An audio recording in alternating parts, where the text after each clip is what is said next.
What's up guys, welcome back to another video, and in this video I will show you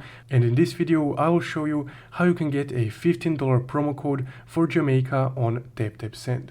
So let's get started. Now if you take a look at the description down below of this video, you would be able to find a promo code that you can use for any Jamaican or Taptap Send transfer in general, and that code will give you $15 on your next transfer. So you just copy paste the code from the description below and just input it right here where you can see my bonus credit track. So after you input the code right here, you would need to select Jamaica as a receiver country from this upper menu.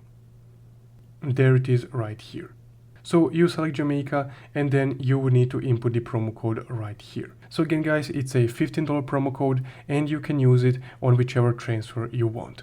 So if you found this video helpful, comment down below and don't forget to leave a like and subscribe. Thank you for watching.